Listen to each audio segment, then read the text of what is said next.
me start by saying Southwest monsoon, Kharif crops, and food inflation. This is a topic we at IMC cover year after year, and we've been doing it for probably 10 or 12 years now, or 15 years. And this evokes a lot of interest amongst market participants. And therefore, we have assembled a fantastic panel to share their thoughts. But before anything, let me invite IMC's new president, Mr. Anand Singhania, who will now deliver his presidential welcome address and share his thoughts with all of us. And before that, let me also recognize the very eminent presence of Dr. Sudhir Goyal. Dr. Saab, welcome to this event. We are truly honored by your presence. And now, Mr. President, over to you.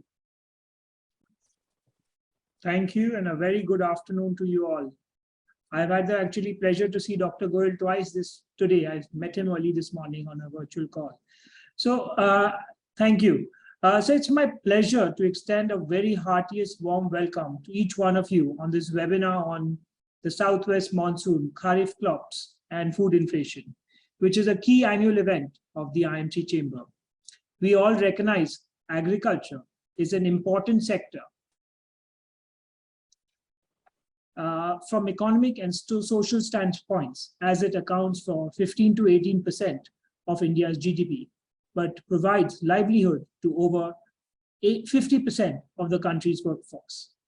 Developments in the farm sector impact many sectors of the economy that have linkages locally, regionally, nationally, and internationally. Amidst the economic, social, and medical challenges posed by the COVID-19 pandemic, farm activities have remained more or less resilient. Agriculture continues to be a beacon of hope in these tough times. The onset and progress of the Southwest monsoon impacts agricultural crop prospects in our country. It exerts an effect on rural life, rural incomes, food inflation, and overall on the economy. I am convinced in the years to come, growth in the agriculture sector will contribute to India's food security and nutrition security. The supply chains will become more efficient. It will surely contribute to realizing the vision of Atmanirbhar Bharat, or self-reliant India. I personally see India being at a stage where the world will be Nirbhar on Bharat, Bharat par Nirbhar from Atmanirbhar. The Indian Meteorological Department has forecasted a normal monsoon for the year. Indeed, rains are already upon us. After a hesitant start, it has now covered the whole country. The deficit faced in the month of June has been wiped out. In fact, our chair, Mr. Chandrasekhar, planned this event so well with his forecast for the weather that it's raining all over. Time is appropriate for us to examine the progress of monsoon, the status of Kharif planning, and the prospects of harvest in the months of September, October. The key Kharif season crops include paddy, rice, nutri-cereals, pulses, oilseeds, cotton, and sugarcane. This interesting discussion is organized this time by the IMC Agriculture and Food Processing Committee in association with the NCDX IPFT. NCDX is the largest agri-commodity derivative exchange. Today, an elite panel of experts will discuss the outlook for major Kharif season crops, its implications for food availability, and effective measures to address the price risk in agri-commodities. So let us hear from our list of expert speakers. I'd like to welcome Mr. Madan Sabnavis, Chief Economist at Bank of Baroda, Mr. Rajni Lamba, Vice President, Phillip Capital India, Mr. Kapil Dev, CBO, NCDX, and our very own G. Chandrasekhar, who's the Economic Advisor, IMC, and Director, IMC ERTF.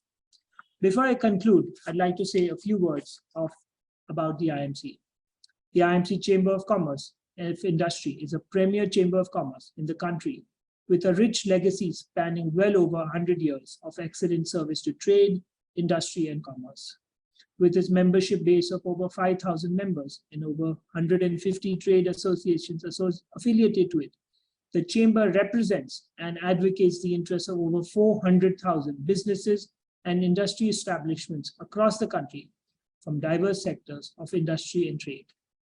Through its various expert committees, IMC provides policy inputs for the government, both at the center as well as at the state, and is continuously engaged in interaction with policymakers at various levels of government authorities.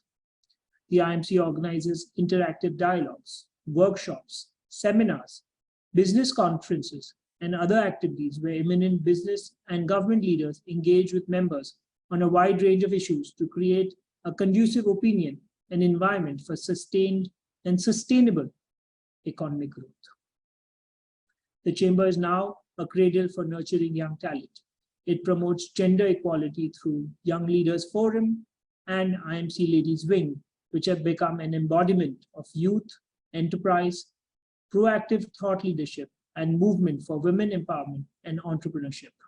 I have chosen partnering for growth as a theme for my year, and here we are partnering with NCDX for this event.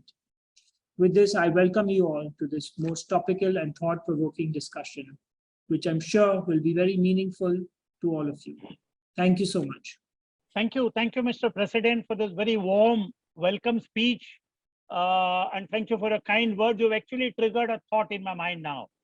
I'm looking at mid-September, 15th, 20th September, where we should actually be doing another event on the Kharif crop prospect, what we need to quantify, how much will the harvest be, and possibly look at the next Rabi planting. And I'm certain NCDEX will join us in that event. I'm already planning that in advance, 2 months in advance. Thank you very much for your kind words. I will start with my presentation. Allow me a few seconds to share screen. Here it goes.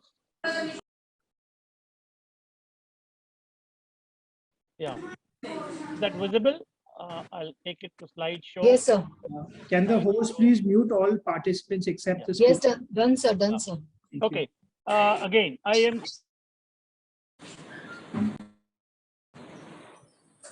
and food inflation.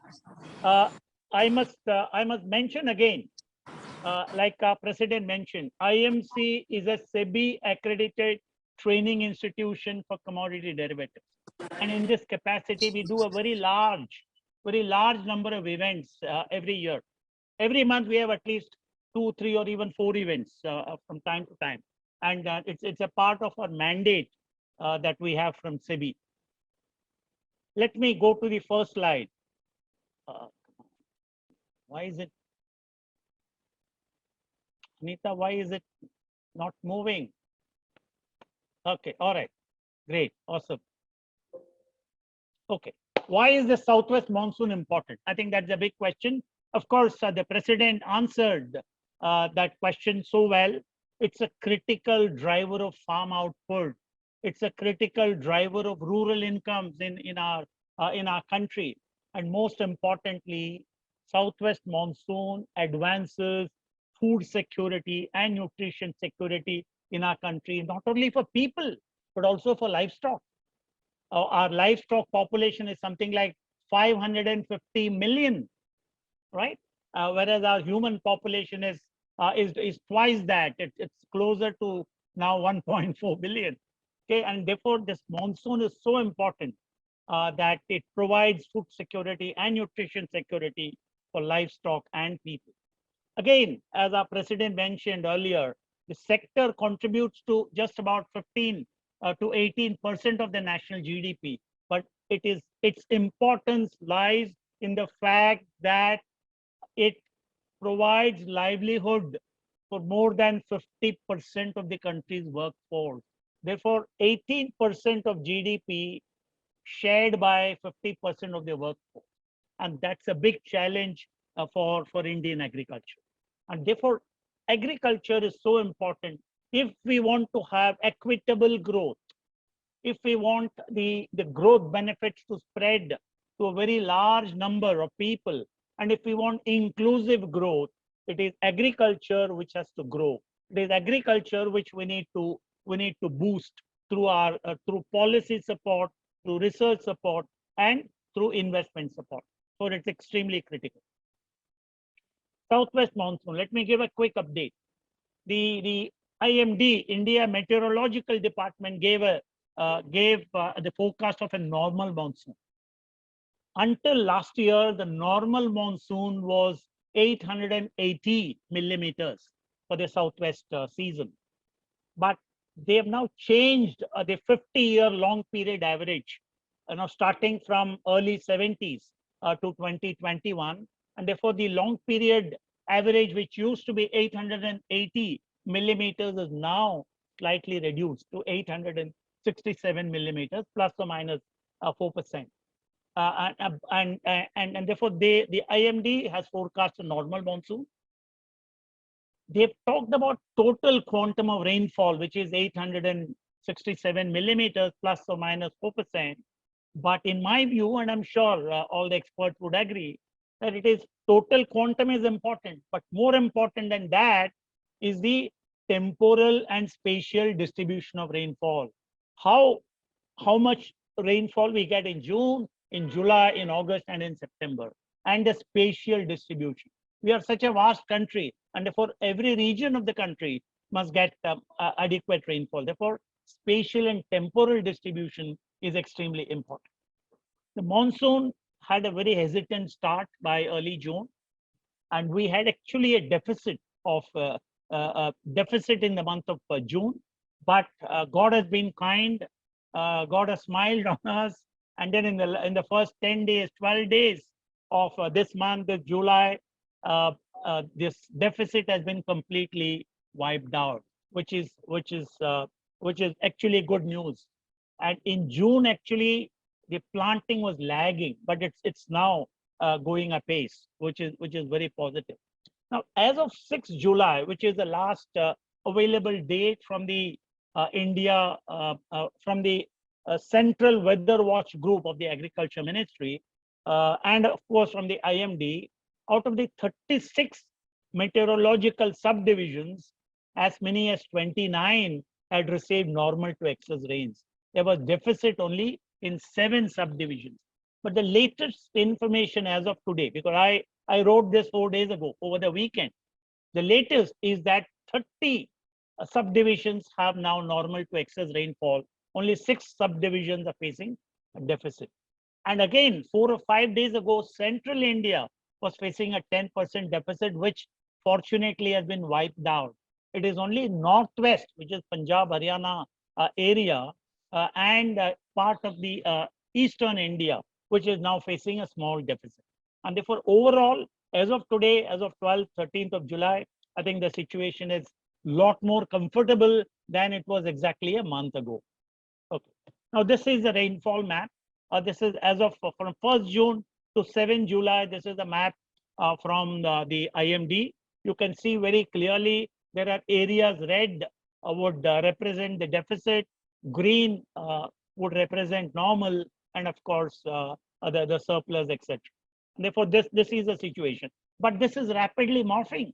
In the last 2 days, in the last 3 days, the whole of Karnataka, the whole of Andhra Pradesh, whole of Maharashtra, most parts of Madhya Pradesh, most parts of Gujarat have received excellent rains. And therefore, I think the situation is evolving quite rapidly. Now, what is driving the agriculture market, which is what this slide is all about? We had very bullish global cues in the last 1 year or so, because of which agriculture commodity across the world had rallied. Agriculture commodity prices. It was driven by very high energy costs and supply disruptions. We had the the COVID created certain supply disruptions. Plus, from March onwards, the Russia-Ukraine conflict has escalated energy prices so much that it has actually lifted global agriculture commodity prices. For high energy costs, supply disruptions, and weather impact. For last 2 years, South America, Latin America, Brazil, Argentina, and other countries had faced La Nina, which brought dry conditions to that region, and therefore there was a drop in the production of wheat, of corn, of soybean, cotton, etc. in South America. That also created a tightness in supplies, and therefore weather also played a role. But more importantly, look at the whole of 2021 and the second half of 2020, ultra loose, ultra accommodative monetary policy by all the bankers led by the US Federal Reserve. That too much money started to chase various assets, including commodities, and that also contributed to an exaggerated price impact. And of course, protectionism. Many countries started to close their borders and prevented exports, etc. And therefore, all these have been driving the agriculture markets in the last 1.5 years. But now, in the last 1.5 months, 1 month, from June onwards, global agricultural commodity markets are correcting. Prices have declined, particularly because of tapering by the US Federal Reserve, interest rate hikes. The US dollar is getting stronger and stronger. In fact, the latest is that the dollar, $1 has equaled €1, which was the situation 20 years ago, 21 years ago when the euro was floated. And therefore, dollar has become so strong. And then the weather so far in the northern hemisphere has been quite benign, and therefore planting has taken place across the northern hemisphere countries. So all these are contributing to much softer agriculture commodity prices. Prices are correcting, and there is possibly some more downside left for the market, in my view. And because Indian commodity market, Indian economy is well integrated with the global economy through the trade route, through the investment route, our markets are integrated, and therefore our markets here, our prices here very substantially reflect the global trends. And this is particularly true for our vegetable oils and cotton. We are very substantial importers of vegetable oils. Our prices here, our domestic prices are determined not only by our domestic demand and supply fundamentals, but also by the prices of palm oil in Malaysia and Indonesia, soybean oil prices in Argentina, Brazil, and the US, sunflower oil prices in Ukraine, Russia, etc. For our prices substantially reflect the global trend. And as global prices have started to correct, our domestic market prices have also started to correct commensurately. Now, logically, high prices that farmers have seen or the markets have seen in India, and of course in even other parts of the world, this high prices should logically encourage growers to plant more and improve their agronomic practices, etc. Is that going to happen? We don't know really. It is logical to expect, it is possible, but whether it is in reality happening, we need to probably do some survey and find out whether acreages are going to be expanded or agronomic practices are going to be improved. Again, we also have the role of the minimum support price. The government has announced a minimum support price for various Kharif crops. But MSP, all of us know, has had a very limited role in influencing planting and crop diversification, etc. But year after year, the government increases the minimum support price in order to assure the farmer of a minimum price that he can expect. But what about supply response to prices? Logically, there has to be a supply response to prices. If farmers have received high prices, or if they have seen high prices in the marketplace, they should expand, they should plant more acreage, and supplies should respond to high prices. But my sense, having tracked agriculture for decades, I find in India, the supply response is rather limited. It is probably at the margins. There will be there is no substantial supply response to prices, but it will be only at the margin, which is very unlike developed economies like the United States or Europe. Particularly also this year, soybean seed is in short supply, it is in deficit. Even maize seed is in a modest deficit. I think these are factors which are likely to impact planting. These are factors that are likely to impact yield and of course overall production. So we need to exercise caution. I want to share with all the participants Kharif production targets announced by the government of India. Okay, to the left is a target. Rice production target is 112 million tons. Last year's actual output, 21-22, is we are talking only about Kharif season, 111 million tons. Coarse grains, 40.6 and 35.6. Pulses this year, the production target is 10.6 million tons, whereas last year the actual output was only 8.3 million tons. Same with oilseeds, 26.9 this year. Last year was 24.7 million tons. Sugarcane, obviously sugarcane is a water guzzler. We should actually be reducing our area under sugarcane, and we produce enormous 4, 5, 6 million tons of sugar as surplus, and we struggle to export to overseas markets at a subsidized rate, etc. Therefore, sugar policy needs probably a thorough review. Cotton is a very, very important cash crop for India. We are often the world's largest producers of cotton. We are also the second largest consumers of cotton.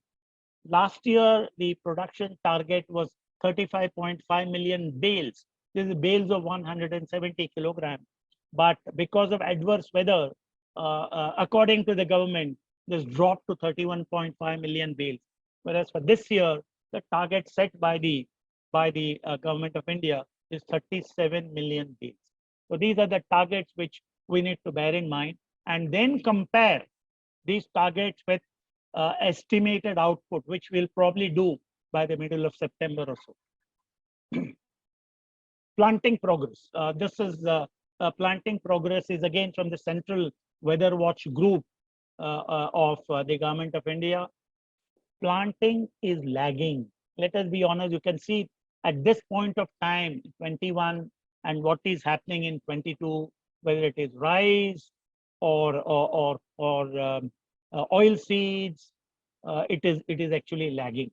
Rice and oil seeds are of course matters of concern, but let me tell you, these are very early days, and therefore, while these numbers are important, we need to look at these numbers, and there is still time available for planting, and with this robust progress of the monsoon, I'm sure the pace of planting will pick up. That's very important. But as of now, these are the numbers from the government of India, and therefore it is particularly oil seeds is a matter of concern for us. Cotton, for example, we need to reach at least 12 million hectares, but at the moment it is 8.5, and I'm sure as we go along over the next 2 or 3 weeks, we'll probably see a very substantial increase in the planted area. So to sum up, I would like to mention that these are early days. Let us not panic. Let us not look at the total acreage which ought to take place in terms of planting and the progress that we have made now. These are early days. The planting was delayed in the month of June because of dry conditions for a long time, and therefore, in my view, the acreage data will crystallize by early August, which means we at least have another 3 weeks to monitor the progress of planting. But at the moment, when we look at the current progressive planting data, we have to exercise caution. The harvest size is not in the safe zone yet, but maybe the picture will change over the next 2 or 3 weeks. So we need to wait and watch. And we also cannot ignore weather risks over the next 1 or 2 months, because La Nina in South Asia was supposed to continue till July. It did not bring enough rains in June, but it's of course pouring in July, and hope this trend continues in the second half of July and into August. July and August for our country are the months of heaviest rainfall, and therefore I would think caution is warranted. We need not jump into any conclusion about what the harvest size will be, but we need to continually monitor the progress of monsoon, monitor the progress of planting, and only by probably mid-September, we'll get a reasonably good idea about the harvest size.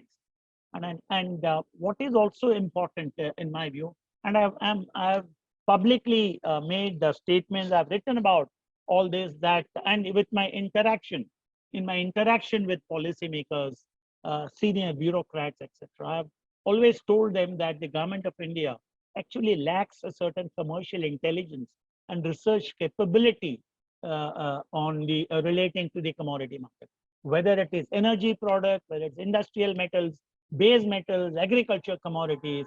The policies are reactive. We need proactive policy, and therefore that will come only with forward guidance and commercial intent. And I'm sure, Mr. President, somewhere IMC can play a role in providing forward guidance to the government of India as far as agriculture and other commodity markets. With this, I will stop. Thank you very much. My disclaimer very clearly: I'm not a trader. I don't trade either the physical goods or the derivatives market. I'm a student of the market. I'm also a teacher of the market more often than not. And therefore, with this disclaimer, I will stop and invite. Has Rajni joined, Anita? Yes, sir. Okay, Rajni, the floor is yours. Thank you so much, sir. Rajni is somebody who's been tracking these markets for very long years. I will not tell you how long she's been tracking, because her age is a secret. But she has tremendous domain knowledge about agriculture and agriculture commodity markets, and I'm sure she's going to share her thoughts and her insights for the benefit of our participants. Rajni, the floor is yours. Thank you so much, sir. And as usual, thank you very much for your very kind words. I don't know whether I deserve it, but as always, you are very kind with your introduction, and I take it as my honor that you had such kind words to say about me. So let me just share my screen quickly.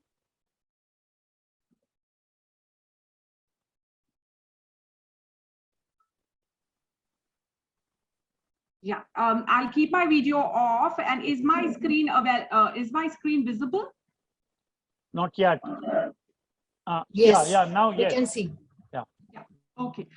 So I got in a bit late, so I was not able to capture most of the slides that Chandrasekhar sir was speaking about.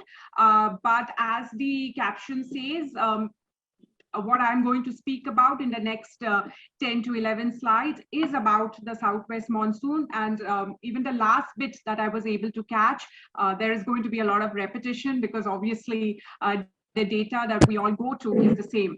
Having said that, I might just add in a few couple of 2 cents from my side, which I hope will add value to whatever sir has already shared before this, giving a very good summary on our Southwest monsoon for the year 2022. What I would like to start with is, of course, quickly for people who are not aware, which I'm sure are very few in numbers. So just to quickly take you through, why do we have to discuss Southwest monsoon for Indian agriculture? So this is what the Economic Survey of 2022 says. It's because agriculture contributes to about 19% of our GVA for the financial year ended March 2022, and it employs nearly 59% of our population. So that's why agriculture a main contributor. Why Southwest monsoon? Because as per the Ministry of Agriculture, again, 48% of the food grains that gets produced in India continue to remain rain-fed. Unfortunately, As our economy grows, we hope that this dependence reduces. But for now, therefore, the significance of Southwest monsoon, that we still are rain-fed dependent on 40%, 48% of our food grains. And it is the Southwest monsoon that contributes to nearly 75% of our annual rainfall. So that in a gist is the reason why Southwest monsoon year after year, even in the year 2022, continue to be a focus for markets and asset classes, whether it's equity markets, the currency market. Everybody looks at Southwest monsoon because of the huge population dependence on it. And again, the food grain production, which is largely rain-fed till date. Now, out of the food grain production, the 300 million tons of food grains, it's about 50% of that gets produced during the Kharif season, that is during the June to November period. That is when we get the Southwest monsoon, and about nearly 70% of the oil seeds get produced during the Kharif season. And therefore, the importance of Kharif season and Southwest monsoon. That's why, the reason, the relevance for Southwest monsoons being a key factor that is monitored across asset classes. Now, this, of course, sir has already covered what was the, the Southwest monsoon forecast along with the past performance. For the year 2022, the forecasts have been good. Of course, we are in July and we can see most of it. IMD says it should be about 103% of the LPA. World Weather Inc., another weather forecaster out of US, which we closely follow for over many years, says it should be about 97% of LPA. SkyMet again says 98. And just for the reference of the people not in the know, any rainfall which is 96 to 104% of the LPA is considered to be a normal rainfall. So far the forecast for the year has been good. Now, when we look at forecast, we also have to look at past performance. So what we have seen is last year, if we look at what IMD was saying in 2021, they had forecasted for about 98% of the LPA as the monsoon forecast, and they were close. The previous 2 years, they had forecasted lower monsoons, but in fact, monsoons came higher than what they had forecasted. And 3 years prior to that, more or less, they got in line with what the forecast was, but it was not really abundant monsoons as we've been enjoying from the year 2019 onwards. This year also, as the last 3 years, we are expecting the monsoons to be normal. And when we look at it from July, how does the performance look, which I'm sure has been already stated, but just quickly to bring it into perspective, as of now, we are 7% of, above normal rainfall is what we've seen. But of course, the concern is, of course, the Northwest regions, which has been documented very well in most print media as well as electronic media. So looking at the rainfall that we have received so far, except for, say, Uttar Pradesh and some of the Northeast states, most of the states have received normal to above normal rainfall. So this supports the view that Kharif crop being sown or the early crops which are in vegetative states in about July should perform relatively okay. There is no concerns, as Sir said before this in his presentation as well. Right now, despite June being a little alarming for all of us, right now it looks like all is not lost, and we could perhaps repeat the performance that we've seen in the last 2 years where we've enjoyed good monsoons. But there are other major weather systems that we should look at for 2022. Again, as previously said, this is again a year of La Nina. La Nina does bring about above normal rainfall for India, but the forecast from World Weather Inc., like I said, is one of the forecasters that we closely monitor. They are of the opinion that compared to the last 3 years, we should perhaps see the weakest rainfall coming out of La Nina. Not a concern, but something that we should keep as a factor to monitor.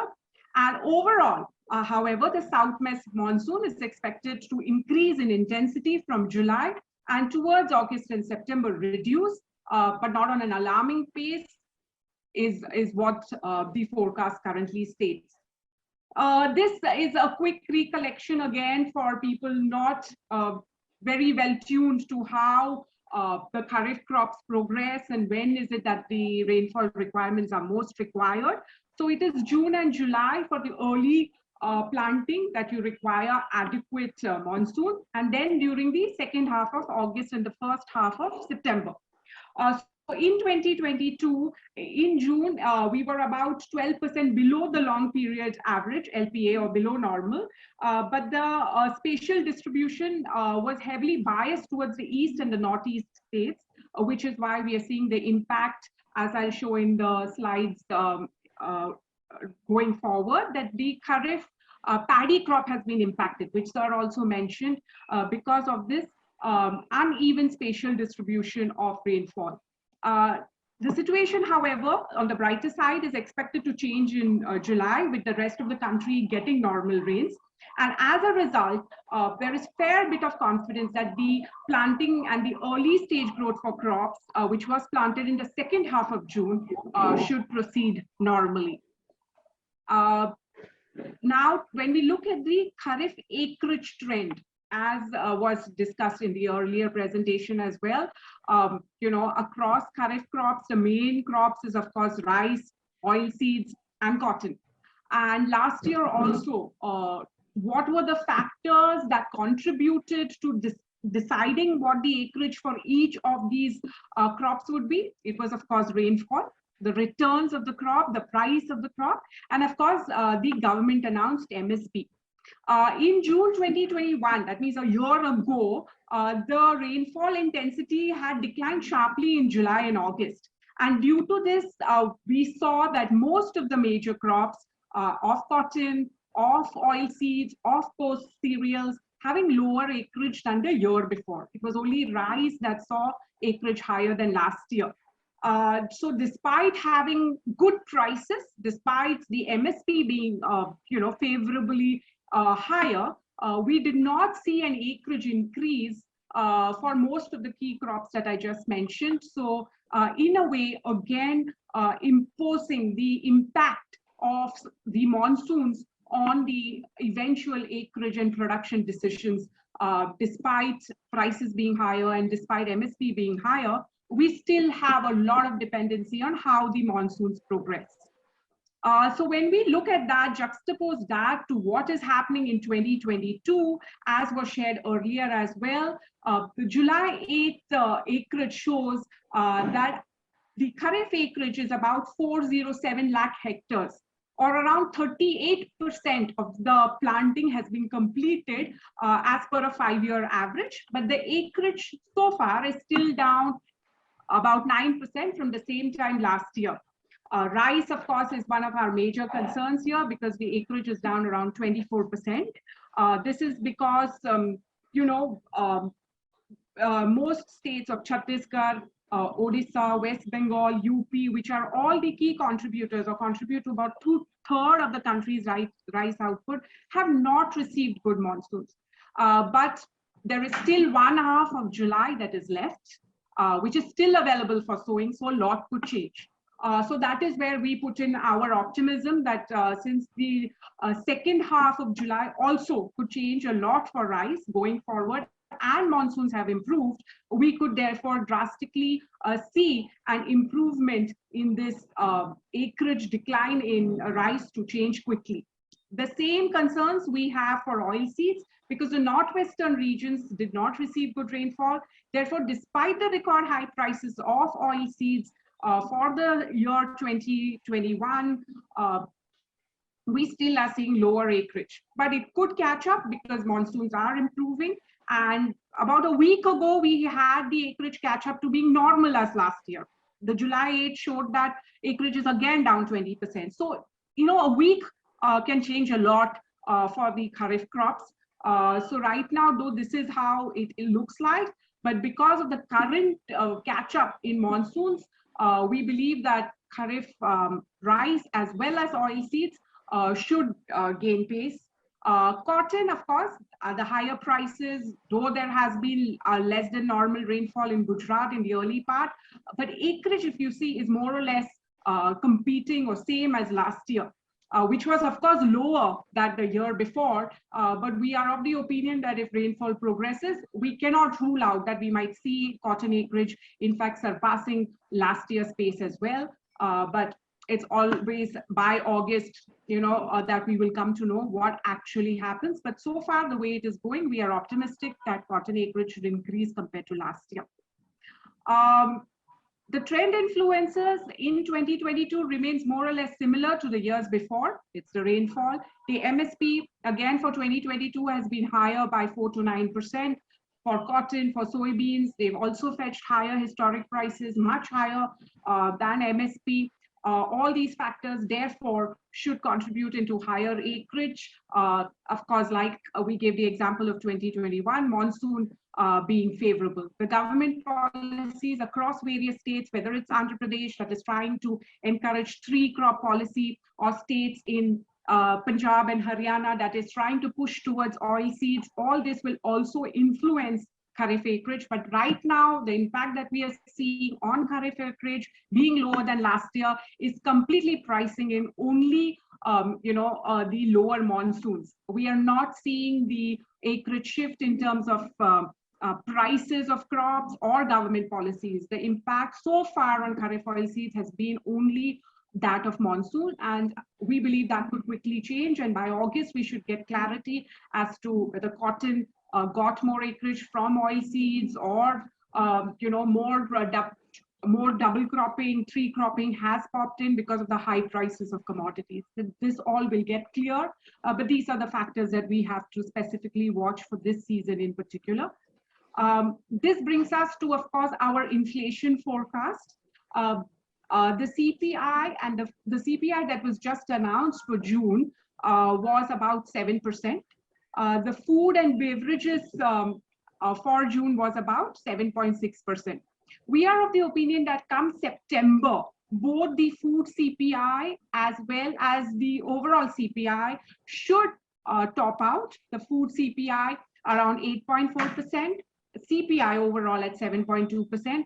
And given the higher base effects and the expectation for good Kharif production, we are expecting by March 2023, our house view is that the food CPI should come down to about 6%, overall CPI to about 5.7%, 6%, as you know, is where RBI's comfort zone is. So our house view is that we should get to see this by the financial year end. So this is all that I had to add on the current outlook as well as its impact on inflation. Thank you so much. I hope I've added value. Thank you, Rajni, for this wonderful presentation, as always, for bringing some wonderful insights and updating all of us on planted acreage, etc., etc. As you said, I think yes. As they say in politics, a week is a long time. Even in agriculture, now I'm inclined to believe a week is a long time, and over the next 2 or 3 weeks, as Rajni mentioned, the situation can change, and we'll probably see a substantial improvement in planted acreage. I must also mention the weekly progressive planted area report that we get from the Union Agriculture Ministry is an aggregation of returns filed by various states. And therefore, there will always be a lag between actual planting area and the returns that we get from the government of India. And therefore, we need to wait for another 2 or 3 weeks. By early to mid-August, we'll have a fairly good idea of the acreage for almost all of the Kharif crop. Thank you, Rajni, once again for sharing your thoughts. I'm now going to invite our friend Madan Sabnavis. And Madan will, of course, as they say, Purana Khiladi hai. So Madan, the floor is yours. Yeah, thanks, Chandrasekhar, and good afternoon to everyone. I think Chandrasekhar and Rajni have covered virtually the entire spectrum of the monsoon and Kharif. So I think as the third and probably couple is coming after me, third and fourth speakers, we don't really have much to contribute in terms of actual data and what the forecasts are. So actually, as an economist, let me give you a view about how I look at the monsoon, the Kharif crop. And finally, I think the area of interest for all of us is inflation, because that's what actually leads to monetary policy. And that's something which affects not just you and I, but also the entire industry. Now, I think a pertinent point made by Chandrasekhar was that when we're looking at monsoon, I think when we keep saying that the monsoon is going to be normal, we're looking at the quantum of rainfall, it may actually not be too meaningful. You know, and we have seen that in the last few years, the entire pattern of monsoon has changed. Traditionally, we were always saying that June 1st is when the monsoon arrives. And there's always a lot of noise made in the month of May, where we say that the monsoon is going to touch Kerala, because that's where it starts off. And then we keep looking at whether it's come on time or not. And there's enough panic, and the newspapers are full of headlines to say that the monsoon has come in late. And therefore, there are warnings for the entire agricultural sector. But what we have seen is that there has been this pattern of monsoon not coming on June 1st. It comes much later, and probably it's more towards the end of June. So what we are saying is excessive monsoon in the month of July, and all of us are very thrilled about it, could just be the beginning of a new pattern in terms of the arrival of the monsoon. But what we have seen is that arrival of the monsoon is one thing, but we also need to see how it progresses. So even when you're talking of interspatial monsoon, I think how it's spread across regions is, of course, very important, but at what time it comes, because for various crops, we have different planting seasons. So this becomes important for farmers because they need to know about this pattern of monsoon, because if I'm growing rice and I normally was doing so in the month of June, I'll keep waiting for the rains to come before I start sowing the seeds. And in case there is a delay, then I would, of course, consider changing my plans of growing another crop. I agree it's not as easy as saying, talking to you all saying that you change crops. It's not that easy because there are a number of considerations which actually drive about the choice of crop and the ability to change a crop. But definitely this is a consideration which does come up for the farmers. And what we've realized is that while monsoon has tended to be normal, I think we've had very good monsoon in the last, I don't know how many, 4 or 5 years. But we've always seen that we are worried about food inflation has always been a problem in the months of October, November. And that's because the withdrawal of the monsoon has been a nuisance. Earlier, we used to say that from September onwards, there will be the withdrawal, and by October, everything is out.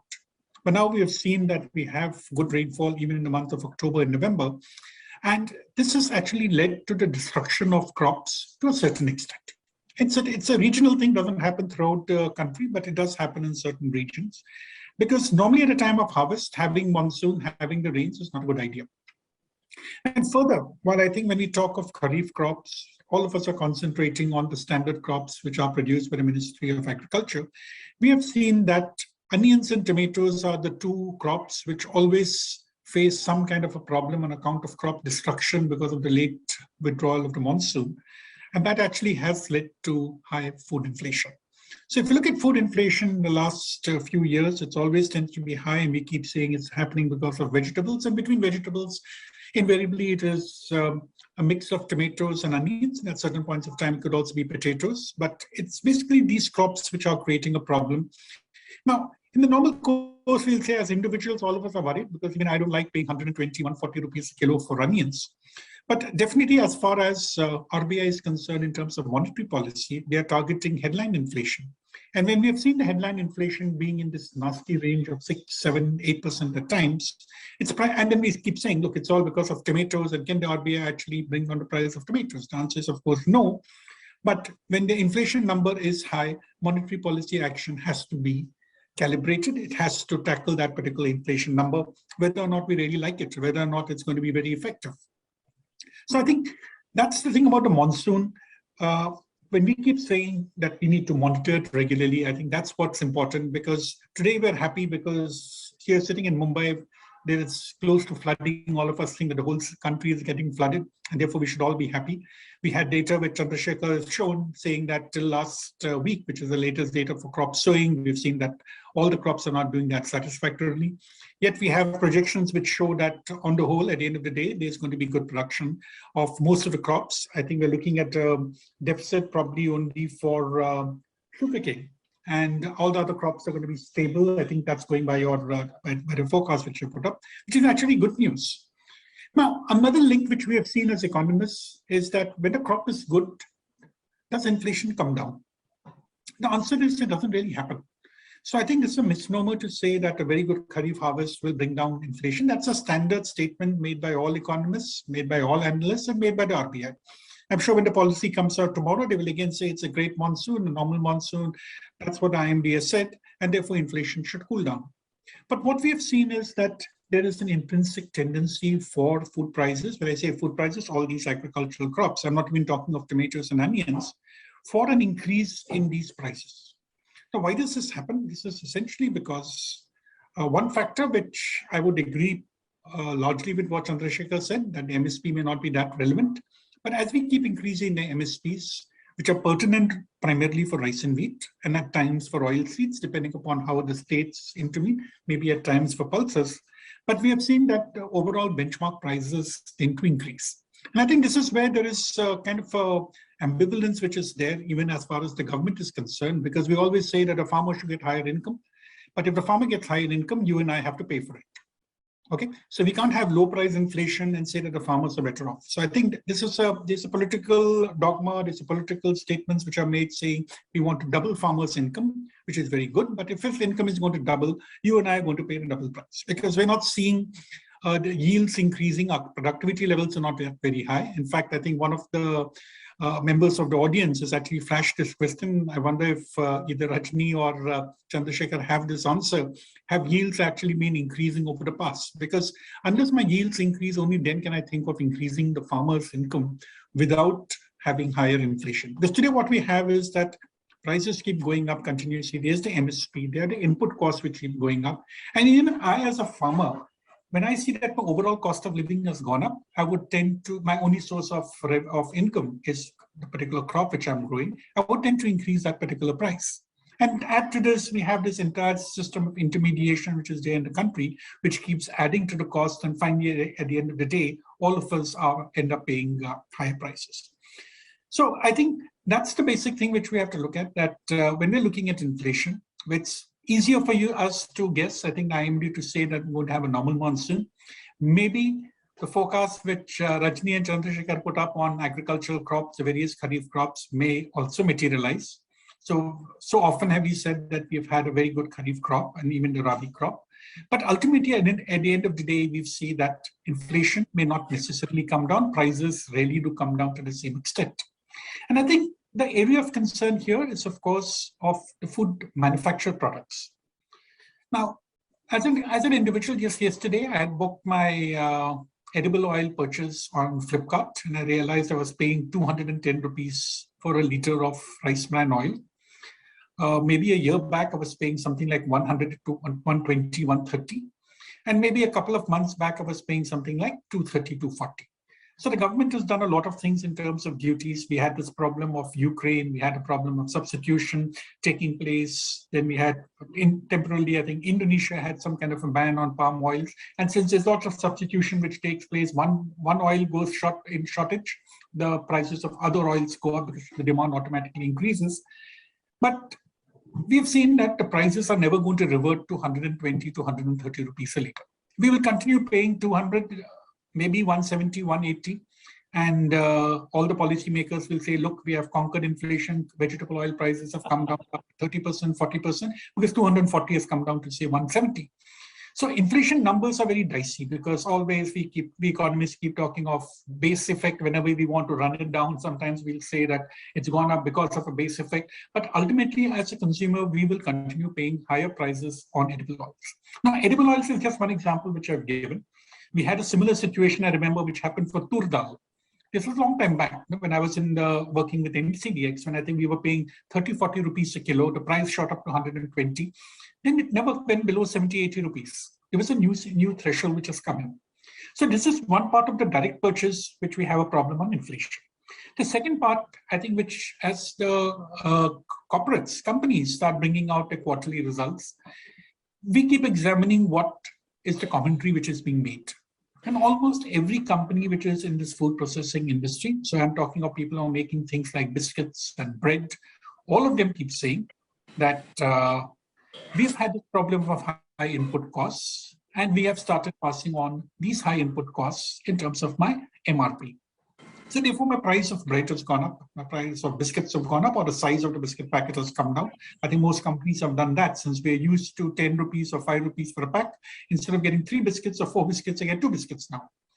So at any rate, it is a case of saying that food inflation has been going up. And this inflation is what is worrisome, because direct edible oil which I'm buying, the direct wheat which I'm buying, the price may come down by 4 or 5 rupees. But once the MRP goes up, it will never come down. Okay, so that is the major concern when we're talking of food inflation. While your primary in the primary form, there is a possibility because of all the base effects that inflation could be coming down. But when I'm talking of my manufactured products, and this goes in everywhere. So for example, if my restaurant is increasing the price of my, say my paratha, which I'm ordering, my butter paratha, butter price has gone up, the price of wheat has gone up. Maybe what I was paying 50 rupees, I'm paying 80 rupees now. It's not going to go back from 80 even to 79 rupees. So this is the kind of a sticky inflation which agriculture has the potential to bring in. And it's something which never goes back. So that's one of the reasons why I do believe that when we're looking at the overall inflationary scenario, RBI had a number of 6.7%. We would tend to agree that it would average around 6.7%. We have 6.5% here at Bank of Baroda. But the fact remains that inflation is going to remain above 6%. And it's going to be driven by this entire set of commodities. One is the oil is, of course, one thing where things could go up, but probably they will not go down any further. We also have a case of manufactured products, which I told you, it's very, very sticky. So the prices, once they've been increased, they're not going to be reduced. And then in the primary form, when I'm looking at things like wheat, will the price really go down substantially? Probably the answer is no. I will no longer be able to get my modest atta at say 30, 35 rupees a kilo. I'll have to continue paying 40, 45 rupees, which I'm paying today. And all this will be justified saying farmer's income, farmer is benefiting. So we should always realize that when, I'm just reiterating that when the farmer benefits, all of us talk about it in unison, but at the end of it, you and I will have to pay for it. So high farmer income will necessarily mean high inflation in case we do not have commensurate increase in productivity. So in this kind of a scenario, what are we expecting from the RBI? I think it's logical to assume that the RBI will be increasing the repo rate. So right now we're at 4.90%. We think there is room for another 50 to 75 basis points. And notwithstanding the fact that global commodity prices have started moving downwards, this is what we have realized across all the spectrum. If I keep out crude oil, which has been fairly volatile, we have seen that the prices have been moving in the downward direction since May. So contrary to expectations that after the Ukraine war, there would be major inflation everywhere, people spoke also of stagflation with very, very high inflation and recession. Today, it's actually a case of saying that prices have come down. But the whole question is that since the transmission process of the downward movement of prices is fairly sticky, we do believe that inflation will continue to be fairly high, above 6%. And therefore, there will be an RBI decision to keep increasing rates, maybe 3 rounds of 25 basis points each. It may not be as aggressive as what it was in the last policy, where they went in for 50 basis points, because there is some solace in the fact that the external environment seems a little more predictable than what it was. But as I told you, the joker in the pack will always be tomatoes, because come September, October, we'll again see a kind of, I think it's happened every year, Chandrasekhar, if I remember right. Every year we're paying 100 rupees for tomatoes, then again it goes back to 20. And that's the exact time when even monetary policy will say that, look, my interest rates cannot bring down price of tomatoes, but that's a kind of a syndrome which we'll have, and we'll probably replay that particular tune. But we can be prepared for inflation of about 6% and more interest rate hikes during the course of the year. Thank you. Thank you, Madan. Absolutely forthright as always. I completely agree with you. I think high prices are probably the new normal. We are not going to be able to see prices that we saw even two years ago, 2020. or even 2019 for that matter. And obviously, these prices are being driven by a host of factors, including, of course, very high energy costs, and then weather-related issues, protectionism, and a whole lot of other drivers. Yes, I think we've got to be ready. We will hopefully, God willing, have a good harvest and probably much closer to the target which the government has set. But yet, that is no guarantee for food prices to decline substantially to the delight of consumers. Yes, I agree. In fact, I even have a certain reservation about about Indian agriculture's ability to even reach the targeted number as far as harvests are concerned, whatever is the target the government has set. But anyway, that's a different conversation. So all of us have to be prepared to face high prices and fairly elevated food inflation. I'm now going to invite Kapil Dev, Chief Business Officer from NCDEX.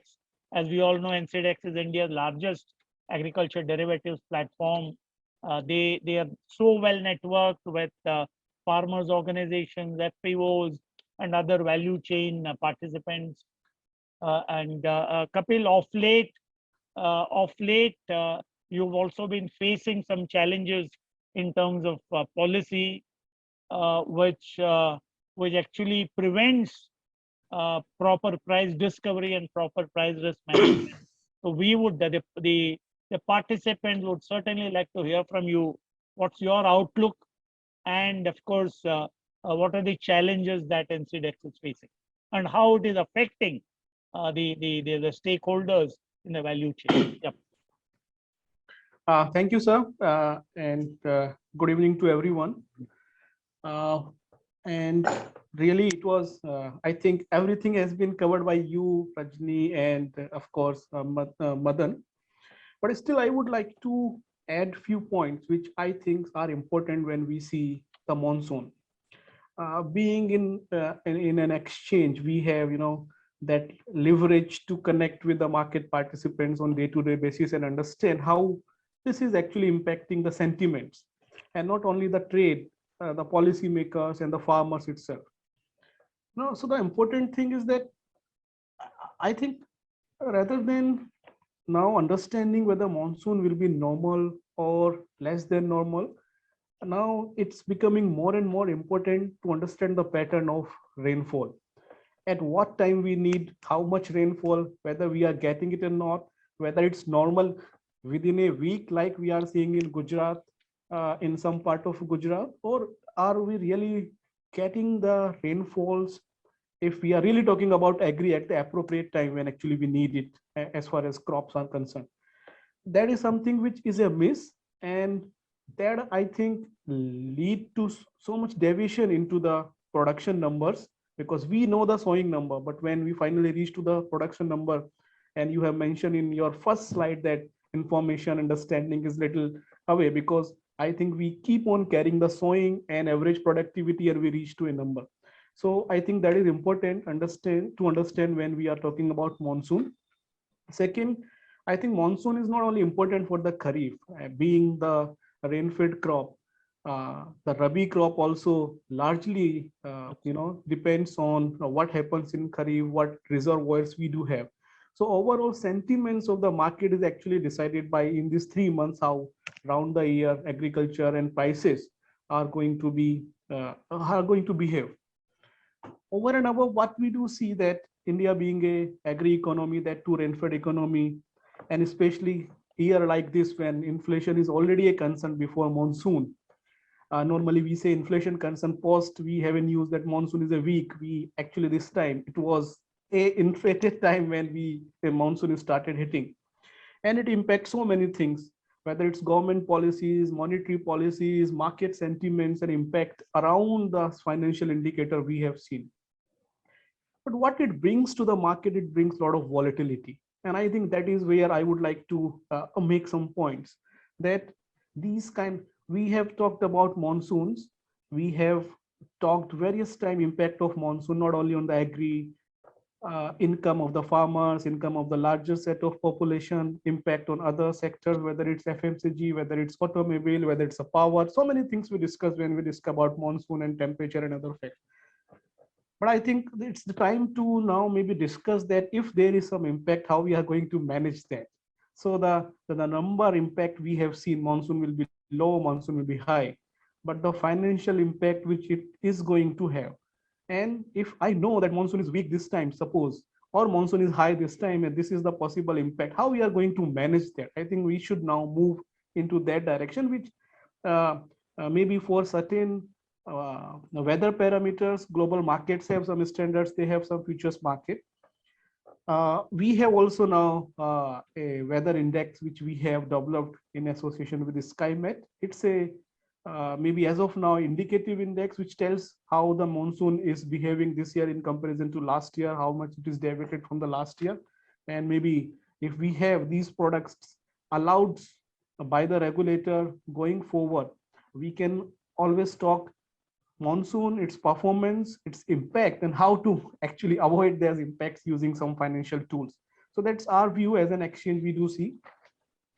From the other side, which Madan has actually covered very well, that whether it's doubling farmer income or protecting consumer or defining trade related policies, procurement related policies, MSP related policies. I think it's a process which takes multiple months for on the various aspects, but we need to see that how an individual or maybe a segment of value chain can manage that. And I think that is where role of derivatives market comes. When monsoon starts, there are different newses.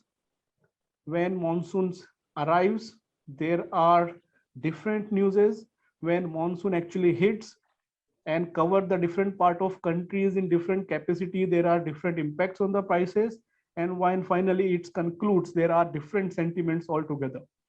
And we as an exchange have observed that these periods when monsoon prediction starts coming in, monsoon forecast, and when actually it arrives and when actually it reaches, huge volatility across the commodities, especially commodities which are under sowing, is observed.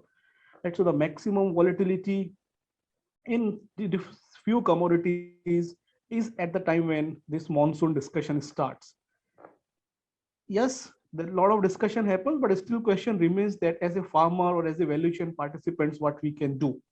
For a farmer, it's difficult which crop to select when forecast is for normal, which crop to shift when, like in this year, in the month of June, we were talking about a deficit rainfall, looking at the actual number, which crop to shift, and if to shift in what capacity, and if monsoon recovers like it happens in the month of July, what to do with the crops which we have already sown. And these are actual concerns which farmers actually discuss when we have certain discussion with them. We thought monsoon will be less, we sown the guar, now monsoon is high, we would have sown kapas if we were knowing that monsoon is going to be normal. So a lot of ambiguity among the farmers itself, and that creates a lot of challenges to them as far as decisions about crop sowing, crop planning. And of course, if they are not right, it impacts the overall profitability of the farmers. And similar challenges remains with the consumers as well, because this is a slow process. Development happens within 2-3 months. We have at least after 2 months, we have the correct sowing number, and we are in a position to maybe discuss the potential estimates for the outcome. And then monsoon closer decides the final numbers, how it is. So the consumer is also very much, and especially industries and process are very much confused during the process. And that's why we do say that futures markets play an important role. When you are in such a dilemma, you can definitely hedge your volatility and manage your price risk, which is too uncertain in certain period of time. So that is what. Yes, coming back to the future suspension and bends. Yes, I think like Madan has says that there is a understanding that if monsoon is a good, inflation will be low. I would rather say that the similar challenge we have as in futures industry, that whenever prices are volatile or maybe moving up, futures is responsible for that. So I think we are also facing those stereotypes, challenges, or myths about this market. But I think multiple times it has been proven that futures has nothing to do with price movements. It is very well, defined by demand supply fundamental factors, what's happening in different countries, what's happening into the global market, and what other sentiments we have at ground. That's drive the prices. Futures only actually tells that it's before it is supposed to happen. And I think that's how future is always to be blamed, that it is responsible. So we have just done an analysis, and which we do after every suspension, how the market has behaved. So volatility in all the commodities, and why I'm starting with the volatility, because every time futures are discussed, it is said that it brings volatility to the market. And we have done now that analysis for the commodities which are in futures, for the commodities which are not in futures, for the period when futures was there and when futures are not there.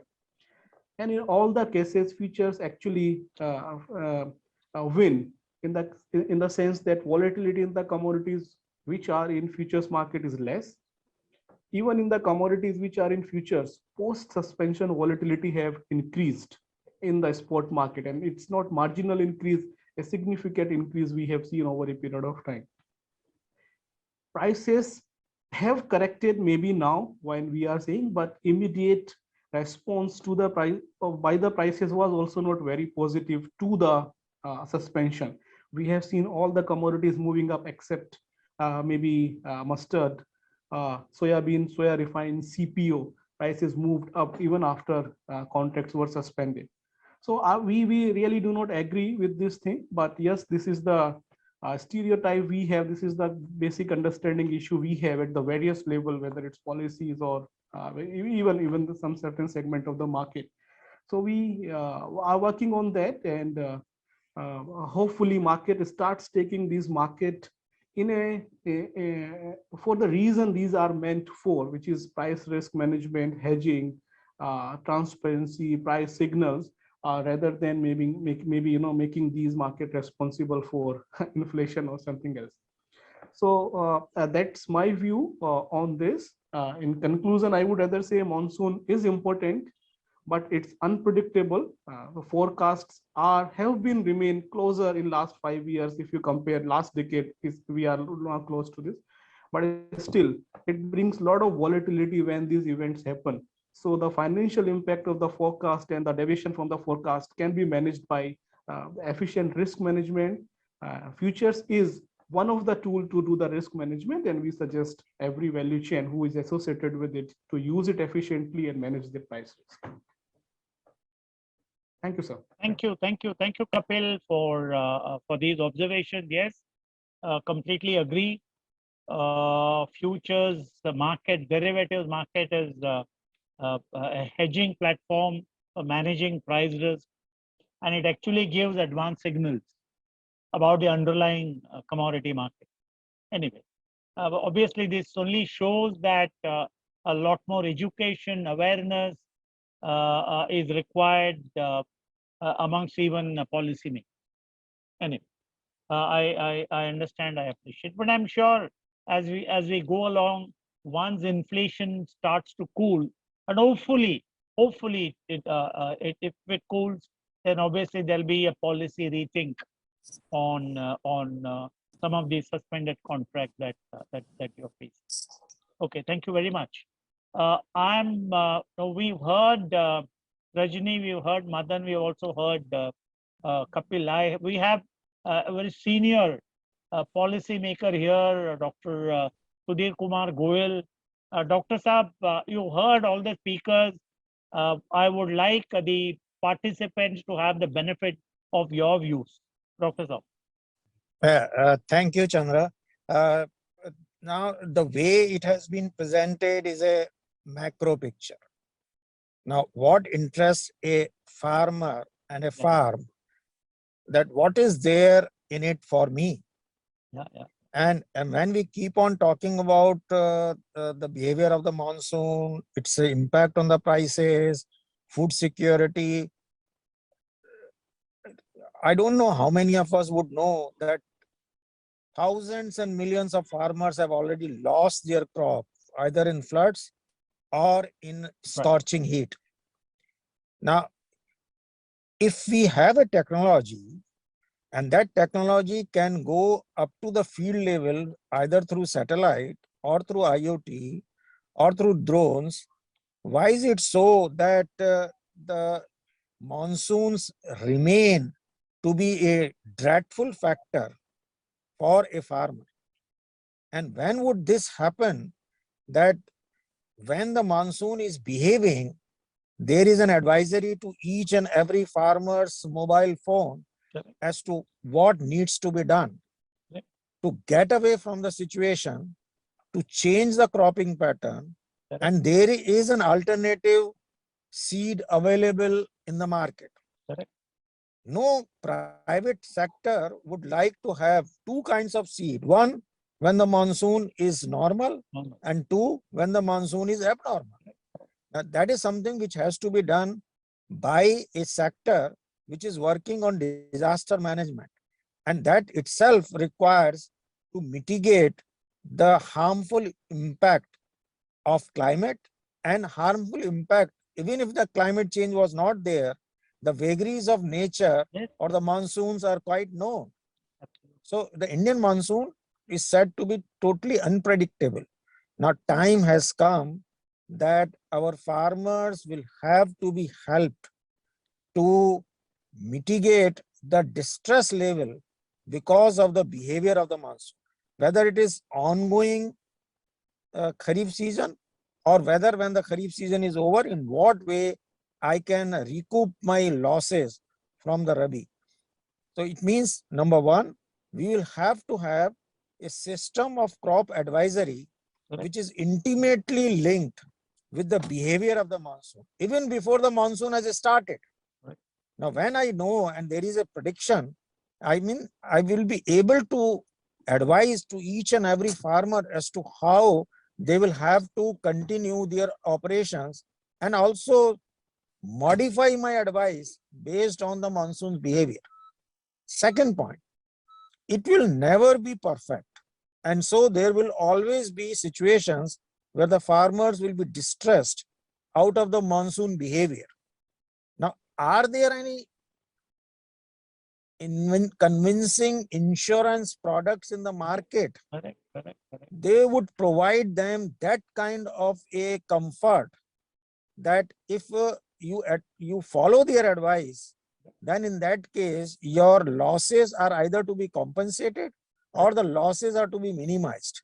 The point I'm making, why do we not have a crop insurance product in which crop advisory is embedded? Because if I have the advisory which mitigates my losses, my premium will come down. And finally, if there are residual risks, they will be taken care of. So this is the only point of view which food security is important. It is important that yeah, inflation should be controlled, but it is also important that because of the nature of the monsoon, our farmers need not continue to suffer year after year. And that is something we will have to collectively put our heads together and make it happen. Over to you, sir. Thank you, Dr. Saab. Absolutely, words of wisdom, point very well taken. Like we used to say, there was a time when we would say we need to drought-proof our agriculture and drought-proof our economy. I think we are now reaching a situation because of climate change and global warming where we need to monsoon-proof Indian agriculture. You know, anyway, that point. The point you made 2 points. One, I've always pushed for using information technology to deliver price and market information and weather information to farmers. After all, every farmer also has a mobile phone in his hand, and the farmers are savvy people. Therefore, we should be able to leverage this information and communication technology to deliver appropriate weather information to the farmers. I think it's going to be a challenge, 135 million farmers, but yet I think this has to be done on a war footing, if as we usually say. Yes, it is now becoming increasingly urgent because weather patterns are changing. Global warming and climate change is a reality, and we just can't wish it away. And therefore, we need to look at how best to protect the interest of the farmer by giving them appropriate crop advisory, both before the monsoon, during the onset of the monsoon, and during the progress of the monsoon. And the second point that you made is even more important. What kind of insurance product? Yes, I think we need some good insurance product where crop advisory is embedded, as you rightly said. Yes, I think this is a challenge for the Indian insurance sector to come up with products that will be farmer friendly, both in terms of the premium and in terms of settlement of claims. And therefore, I think that's again a big opportunity for insurance companies. Point very well taken, sir. I think we will probably, hopefully, take these things to the government through the chambers agribusiness committee. Point very well made. We are actually kind of coming towards the conclusion. We still have a few more minutes. I was wondering if Rajni, do you have any closing comments to make? Rajni, are you there? Yes, Do sir. you have any closing remarks? Not really. I think, like, I summarized in the presentation, we still have, a lot to go for this monsoon. Hopefully by August, we should have a better picture. And the production increase, though, as Madan puts it, the Kharif production increase may not necessarily bring down inflation. But having said that, we do see a good monsoon and a good Kharif production bringing down that in CPI numbers, which we have incorporated in our forecast. And if, God forbid, if we see the monsoon's not progressing normal, then there could be an upside revision to those CPI numbers. And that is something that we all hope and pray does not happen. All right. Point taken. Thank you, Rajni. Madan, are you there? Do you have any closing remarks, Madan? No, not really. I think I would only still say that with all this good news of good monsoon, good crop, I would still be a bit worried about the tomato effect, which has become an annual feature. Right. I still think that inflation will be a concern, and India will remain an economy with inflation more in the region of 6.5 rather than 4 to 6%. Right. And particularly with crude oil prices continuing to remain so high, all energy products continuing to remain so high, the rupee is weakened substantially, although the RBI is trying to shore it up. But I think there is a limit to it, and therefore these are also factors which are impacting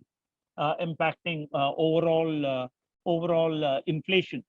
Another area which certainly deserves attention, in my view, particularly from a food inflation perspective, I've always found in the last probably 10, 15, 20 years, a wide difference between the wholesale prices of food products and retail prices of food products. And therefore, there is, whether it is edible oil or pulses or several other commodities, there's a big difference, even sugar for that matter. I think this is an area that would also deserve certain policy attention.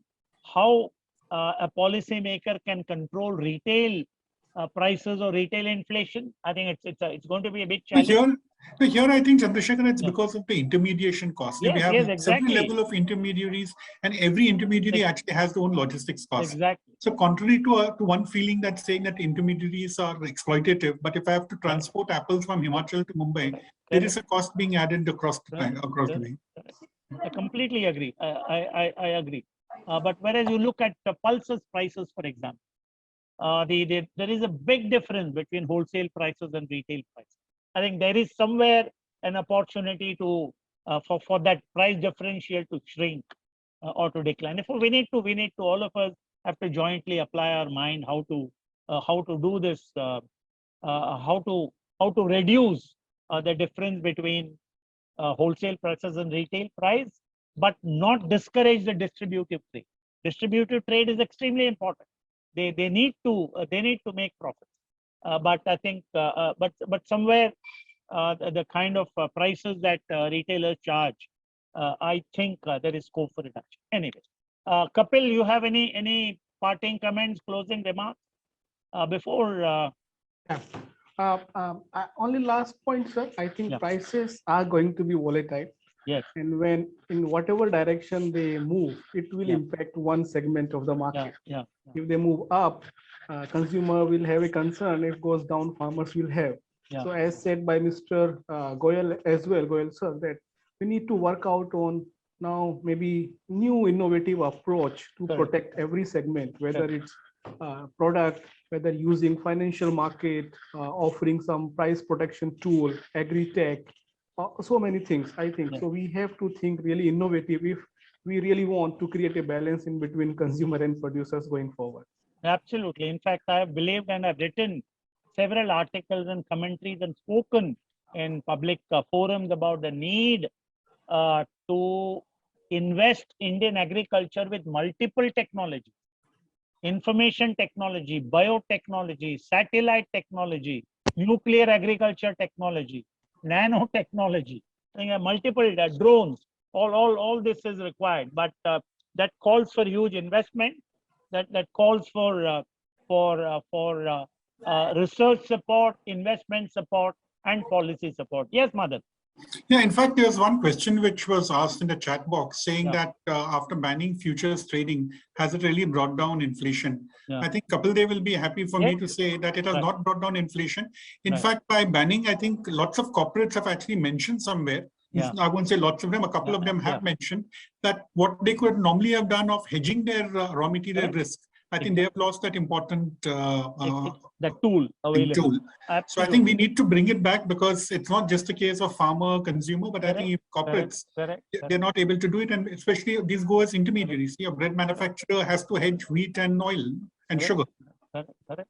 The benefit of price discovery and price risk management, the value chain participants need to continue to enjoy that benefit. It's not a concession. It's actually imperative that we need to have price discovery and price risk management or hedging. Yes, Kapil?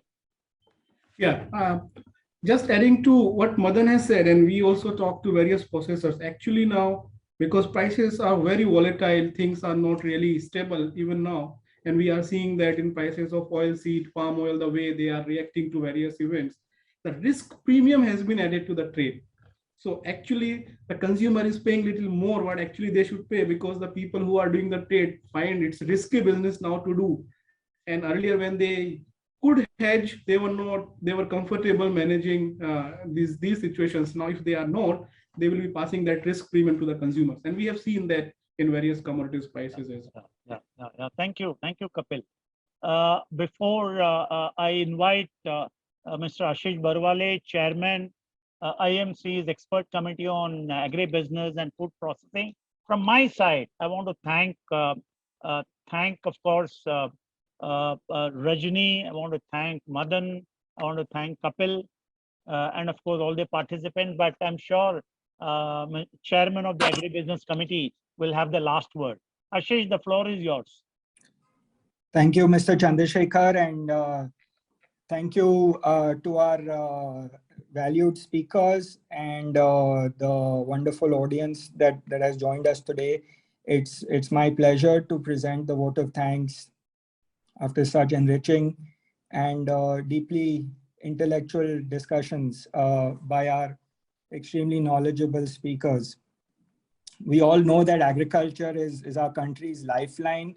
We have an extremely large percentage of our population that continues to derive its livelihood from agriculture, and the growth of this sector and the efficiency and productivity that needs to come in this sector cannot be highlighted enough. Not just when we talk about production, but also in terms of supply chains, in terms of becoming self-sufficient in more and more agriculture goods especially when we talk about extremely security sensitive products like oil, edible oil. We must make efforts to devise strategies and solutions that we don't have to depend on others. It's also in accordance with the government's mission of becoming Atmanirbhar in many of the key sectors. The elite panel of experts today has discussed several of these topics, especially focusing on the Kharif season crops. And we value this conversation and hope it will continue as we conduct more such sessions over a period of time. And in the Agribusiness Committee, I once again thank everyone for their valuable comments and look forward to engaging with this esteemed panel. And we are extremely thankful to Dr. Goel, the NCDX, who has been a valuable partner, and Mr. Madan, who has always been a great support to us. Thank you once again, and we look forward to interacting with you in the future, and look forward to the audience joining us for other sessions at the IMC. Thanks again. All right. Good luck. God bless you all. I also must mention, we thank the IMC Secretariat, Anita, for coordinating this event, and the IMC's IT team for providing us this platform. Thank you very much. Stay safe. Thank you. Thank you. Thanks a lot.